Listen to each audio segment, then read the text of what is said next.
ఆంధ్రప్రదేశ్ రాజధాని అమరావతి పనుల్ని వేగవంతం చేసేందుకు రాష్ట్ర ప్రభుత్వం 2 కీలకమైన నిర్ణయాలు తీసుకుంది. ఆ 2 నిర్ణయాలు ఏంటి?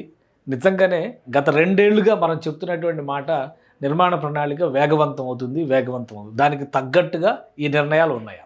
మరొక ముఖ్యమైనటువంటి విషయం ఏంటంటే రాష్ట్ర ప్రభుత్వం ఈ నిర్ణయం తీసుకోవడానికి కలిసి వచ్చినటువంటి ముఖ్యమైనటువంటి అంశం ఏపీ హైకోర్టు ఇచ్చినటువంటి డైరెక్షన్స్. ప్రధానంగా ఔటర్ రింగ్ రోడ్డు నిర్మాణానికి సంబంధించి ఏపీ హైకోర్టు ఒక కీలకమైన రూలింగ్ ఇచ్చింది 2 రోజుల క్రితం. అలానే ఏపీ సీఎం చంద్రబాబు నాయుడు కూడా ముఖ్యమైనటువంటి ఒక భేటీని నిర్వహించారు. అది కూడా అమరావతి రైతాంగంతో జరిపినటువంటి సమాలోచన. ఇది ఆల్రెడీ అందరికీ తెలిసిందే. ఆ రోజు రాష్ట్ర మంత్రులు, ముఖ్యమంత్రి చంద్రబాబు నాయుడుతో పాటు రాష్ట్ర మంత్రులు, వివిధ శాఖల అధికారులు 2వ దశ ల్యాండ్ పూలింగ్కి సంబంధించి ఆ ప్రాంత రైతాంగంతో ఒక భేటీ నిర్వహించారు. ఇందులో కీలకమైనటువంటి కొన్ని అభ్యంతరాలు రైతులు తెలియజెప్పినాయి, ముఖ్యమంత్రి దృష్టికి తీసుకువెళ్ళినాయి. వాటిని సానుకూలంగా స్పందించి వాళ్ళకి ఇవ్వాల్సినటువంటి యాన్యుటీతో సహా అన్ని అంశాలు 10 ఏళ్ల పాటు కౌలు ఇవ్వడంతో సహా అన్ని అంశాలకు కూడా రాష్ట్ర ప్రభుత్వం ఆమోదం తెలిపింది. సో వేగవంతంగా 2వ దశ ల్యాండ్ పూలింగ్కి ముందడుగు పడుతుంది. ఇది ఎందుకు అంటే అమరావతిలో 2వ దశ ల్యాండ్ పూలింగ్కి సంబంధించి ఇది ఒక కీలకమైనటువంటి ముందడుగు. అయితే ఔటర్ రింగ్ రోడ్డు పరిధిని ప్రధానమైనటువంటి ఎజెండాగా రాష్ట్ర ప్రభుత్వం ఎంచుకుంది. ఆల్రెడీ మనకు తెలుసు ఔటర్ రింగ్ రోడ్డుకి సంబంధించినటువంటి ప్రణాళిక మొత్తం కూడా కంప్లీట్ అయిపోయింది. ఒక భారీ రహదారి అంటే 190 కిలోమీటర్ల రేడియస్లో ఒక వలయ రహదారి వస్తుంది, మధ్యలో ఒక అంతర్వలయ రహదారి. ఈ 2 కూడా ప్రణాళికలో ఉంది. ఈ ప్రాంతం మొత్తాన్ని కూడా పట్టణీకరించడానికి కావాల్సినటువంటి ప్రణాళికను రాష్ట్ర ప్రభుత్వం రెడీ చేస్తుంది. అందులో భాగంగా 2 కీలకమైనటువంటి నిర్ణయాలు తీసుకుంది. ఒకటి 2వ దశ ల్యాండ్ పూలింగ్కి సంబంధించి మార్గం సుగమం చేసుకోవడం. ఎందుకు 2వ దశ కీలకమైంది అంటే ఇక్కడ మనం ఇక్కడ వరకు ఈ పరిధిలో ఉన్నటువంటి ప్రాంతం మాత్రమే ఇప్పటివరకు ల్యాండ్ పూలింగ్ జరిగింది. ఈ ఇన్నర్ రింగ్ రోడ్డుకి సంబంధించి గెజిట్ నోటిఫికేషన్ జరిగింది. ఆ ప్రక్రియ ఆయా ప్రాంతాలతో సంబంధం లేకుండా అంటే వాటిని ఒక అర్బన్ క్లస్టర్ లాగా తీసుకొచ్చేటువంటి నిర్ణయం కాకపోయినప్పటికీ కూడా అంతర్వలయ రహదారికి కావాల్సినటువంటి భూ సమీకరణ సేకరణ మాత్రం జరుగుతుంది, అది భవిష్యత్తులో. అయితే ఔటర్ రింగ్ రోడ్డుకి సంబంధించి ఇప్పుడు outer ring road, inner ring road ఈ మధ్య ఉన్నటువంటి ప్రాంతాన్ని మొత్తాన్ని కూడా నగరీకరణకి రెడీ చేయాల్సినటువంటి బాధ్యత రాష్ట్ర ప్రభుత్వం పైన ఉంది. అందుకనే ఏపీసీఆర్డీఏకి సంబంధించి 3 అడిషనల్ కమిషనర్లను నియమిస్తూ రాష్ట్ర ప్రభుత్వం నిర్ణయం తీసుకుంది. ఈ నిర్ణయం తీసుకోవడం వెనుక ఉన్నటువంటి ప్రధాన కారణం ఏంటంటే ఏపీ హైకోర్టు ఇటీవల ఇచ్చినటువంటి ఒక రూలింగ్. ఆ రూలింగ్ సారాంశం ఏంటనేది మనం చూద్దాం. ఇది అధికారులు నియమిస్తూ రాష్ట్ర ప్రభుత్వం రిలీజ్ చేసినటువంటి జీవో. సో ఈ జీవోలో 3 అధికారులని, అనుభవజ్ఞులైనటువంటి 3 అధికారులని ఇక్కడ ఒక నిర్ణయం తీసుకుంది. కొల్లాబత్తుల కార్తిక్ ఐఏఎస్ 2020 బ్యాచ్కి చెందినటువంటి అధికారి. ఆయన joint collector and additional district magistrate Nandyal district transferred and his services are placed in disposal of municipal administration and urban development department to post him as additional commissioner APCRDA.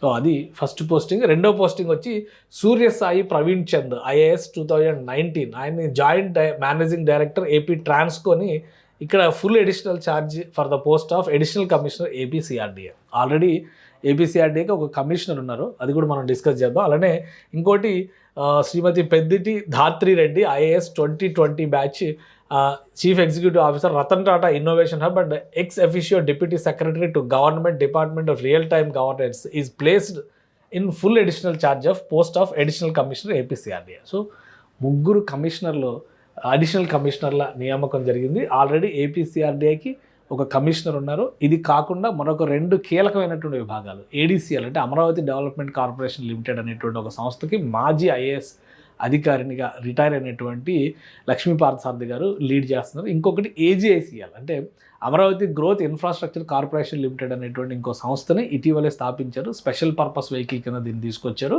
కీలకమైనటువంటి ప్రతిష్టాత్మకమైనటువంటి నిర్మాణాల పర్యవేక్షణ మొత్తం ఈ సంస్థ చూస్తుంది. దీనికి ఎస్వీఆర్ శ్రీనివాస్ గారు మాజీ ఐఏఎస్ అధికారి, సీనియర్గా చేసి రిటైర్ అయినటువంటి వ్యక్తి, ఆయన లీడ్ చేస్తున్నారు. వీళ్ళు కాకుండా 3 అధికారులను మళ్ళీ ఎందుకు నియమించింది రాష్ట్ర ప్రభుత్వం అనేటువంటి సందేహం చాలామందిలో ఉండొచ్చు. ఆల్రెడీ కన్నబాబు గారి ట్రాన్స్ఫర్నే చాలామంది ఇది అన్ఎక్స్పెక్టెడ్ ట్రాన్స్ఫర్గా భావించారు. 14 నెలలు మాత్రమే ఆయనకి అవకాశం ఇచ్చారు. వెంటనే విజయరామరాజు గారిని తీసుకురావడం వెనక ఆంతర్యం ఏంటంటే చాలా చర్చలు జరిగినాయి. అయితే వ్యూహాత్మకంగా పనిని స్పీడప్ చేయడానికి రాష్ట్ర ప్రభుత్వం ఒక పని విభజన ప్రక్రియకి నాంది పలికింది. అందులో భాగంగానే వీళ్ళందరినీ తీసుకొచ్చింది. ఇప్పుడు ఏవైతే ప్రాంతాలు ఉన్నాయో ఈ ప్రాంతాల పరిధిలో ఉన్నటువంటి ల్యాండ్ పూలింగ్కి సంబంధించినటువంటి సమస్యలతో పాటు నిర్మాణ ప్రణాళిక వీటన్నిటిని కూడా లీడ్ చేసేటువంటి బాధ్యతను వీళ్ళకి అప్పగించబోతున్నారు.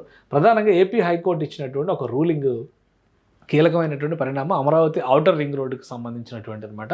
విజయవాడ ఆగ్నేయ ఈశాన్యం పరిధిలో ఎన్హెచ్ఏ అంటే ఈ అలైన్మెంట్ పైన జరిగినటువంటి ఒక పిటిషన్ PIL అంటే పబ్లిక్ ఇంట్రెస్ట్ లిటిగేషన్ పేరుతో కొంతమంది వేసినటువంటి పిటిషన్ పైన ఏపీ హైకోర్టు ఒక రూలింగ్ ఇచ్చింది. పైగా ఇది నిజంగా ప్రజా ప్రయోజనాలను ఉద్దేశించిన పిటిషన్ అనే క్వశ్చన్ కూడా రైజ్ చేసింది. ఈ నేపథ్యంలోనే రాష్ట్ర ప్రభుత్వం అలర్ట్ అవుతుంది. కృష్ణా జిల్లా ఆత్కూరు గ్రామానికి చెందినటువంటి ఒక వ్యవసాయదారుడు కన్నెగంటి ఆంజనేయ ప్రసాద్ అని ఆయన ఒక పిల్ దాఖలు చేశారు. విజయవాడ ఆగ్నేయం అంటే విజయవాడ పరిధిలో ఉన్నటువంటిది అనమాట. ఇది ఈశాన్య పరిధిలో ORR అలైన్మెంట్ పైన చాలా అభ్యంతరాలు ఉన్నాయని చెప్పని NHAI అధికారులు కొన్ని కీలకమైన అంశాలను విస్మరించారనేది ఆయన చేసినటువంటి అభియోగం. అంటే విజయవాడ నగరం ఇక్కడ ఉంది, విజయవాడ నగరానికి ఇటు ఆగ్నేయము ఇటు ఈశాన్యం ఈ రెండు వైపులా అనమాట. ఈ రెండు వైపులా కొన్ని నిర్ణయాలు రాంగ్ డెసిషన్స్ జరిగినాయి అనేది ఆయన లేవనెత్తినటువంటి అభ్యంతరం. అయితే ఇది విచారణకు వచ్చినటువంటి సందర్భంలో ఎలాంటి ఆధారాలు చూపించలేదు కాబట్టి కోర్టు కొన్ని డైరెక్షన్స్ ఇచ్చింది. ప్రజా ప్రయోజనాల కోసం తీసుకునేటువంటి ఇలాంటి నిర్ణయాల్లో న్యాయ వ్యవస్థ ఇన్వాల్వ్మెంట్ తక్కువ ఉంటుంది. దానికి సంబంధించి సుప్రీంకోర్టు రూలింగ్స్ ఉన్నాయి. సో జస్టిస్ ధీరజ్ సింగ్ ఠాకూర్ ఆయన బెంచ్నే ఈ కేసును విచారించింది అనమాట. ORR నిర్మాణాన్ని ఆపలేమని చెప్పిన ఒక క్లారిటీ ఇచ్చేసింది. పిటిషనర్ ఒక వ్యవసాయదారుడు అలైన్మెంట్ని ఆయన ఎలా నిర్ణయిస్తారు అనేటువంటి ప్రశ్న లేవనెత్తింది. మౌలిక సదుపాయాల ప్రాజెక్టు విషయంలో తాము జోక్యం చేసుకోలేమని చెప్పని స్పష్టం చేసింది. ఇది అసలు సదుద్దేశంతో దాఖలు చేసిన పిటిషన్ అనేటువంటి క్వశ్చన్ మార్క్ కూడా రైజ్ చేసింది. అలానే NHAI తరపున ఉన్నటువంటి లాయరు నిపుణుల బృందం అలైన్మెంట్ని ఖరారు చేసింది. సుప్రీంకోర్టు తీర్పుల ప్రకారం కోర్టులు జోక్యం చేసుకోవడానికి వీలు లేదనేటువంటి. కానీ డిఫెన్స్ లాయర్ ఏమని అడిగారంటే మరికొంత సమయం కావాలంటే ఈ సమయాన్ని వృధా చేసేటువంటి ప్రక్రియ చాలా జరుగుతుంది డెవలప్మెంట్ యాక్టివిటీస్లో. అంటే నిజంగా అన్యాయం జరిగితే దాన్ని నిలువరించడానికి ఖచ్చితంగా అందరూ కలిసి వచ్చేటువంటి అవకాశం ఉంది. కానీ ప్రతిదానిలో పిల్ పేరుతో జరుగుతున్నటువంటి రాజకీయ డ్రామాలని ఇక్కడ ఆపేటువంటి ప్రయత్నం జరుగుతుంది. సుప్రీంకోర్టు ఇచ్చినటువంటి ఈ గైడ్ లైన్స్ నేపథ్యంలో రాష్ట్ర ప్రభుత్వం అలర్ట్ అయింది. అమరావతి పరిధిలో జరగాల్సినటువంటి నిర్మాణ ప్రణాళిక వీటన్నిటిని కూడా అమలు చేయడం, అలానే రెండో దశ ల్యాండ్ పూలింగ్ పైన పరస్పర భిన్నాభిప్రాయాలు వస్తున్నాయి. అసలు మొదటి దశ నిర్మాణం కాలేదు, రెండో దశ ఎందుకు అని ప్రశ్నిస్తున్న వాళ్ళు చాలామంది ఉన్నారు. కానీ లాంగ్ విజన్ అంటే దూరదృష్టితో చూసేటువంటి వాళ్ళకి తర్వాత ఏం జరుగుతుంది అనేది ఇప్పుడు చెప్పడం చాలా కష్టమైంది.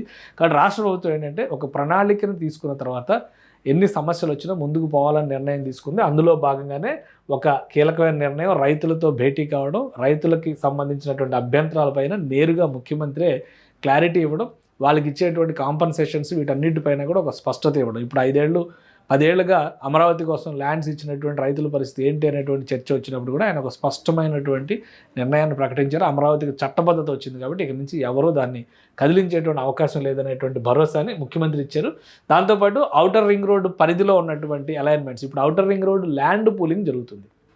దీనికి సంబంధించి మొదటి ల్యాండ్ పూలింగ్ ఇటు గుంటూరు జిల్లా పరిధిలోను పల్నాడు జిల్లా పరిధిలోనే ప్రారంభమైంది. పల్నాడు జిల్లా పరిధిలో చాలా చిన్నది, కానీ గుంటూరు జిల్లా పరిధిలో దాదాపు 21 గ్రామాల్లో 6,000 ఎకరాల వరకు భూములు సేకరించేటువంటి అవకాశం ఉంది.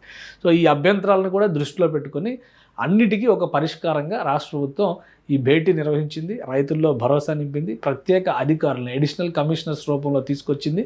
ల్యాండ్ పూలింగ్ అనేటువంటి ప్రక్రియ ఒక దశలో జరుగుతుంది. అలానే ల్యాండ్ ఎక్విజిషన్ ప్రక్రియ కూడా రెండో దశలో జరుగుతుంది. ఎందుకంటే ల్యాండ్ ఎక్విజిషన్ అనేది ఈ అలైన్మెంట్ మొత్తం ల్యాండ్ ఎక్విజిషన్తోనే నడుస్తుంది. ఈ ల్యాండ్ ఎక్విజిషన్కి సంబంధించినటువంటి బాధ్యత రాష్ట్ర ప్రభుత్వం అనేది, నిర్మాణ ప్రణాళిక NHAI అంటే కేంద్ర ప్రభుత్వం చూస్తుంది.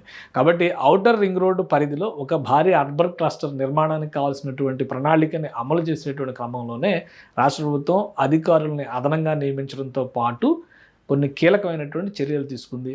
సో ఇక్కడ నుంచి అమరావతి నిర్మాణానికి సంబంధించినటువంటి ప్రణాళిక మరింత వేగవంతం అయ్యేటువంటి అవకాశం ఉంది.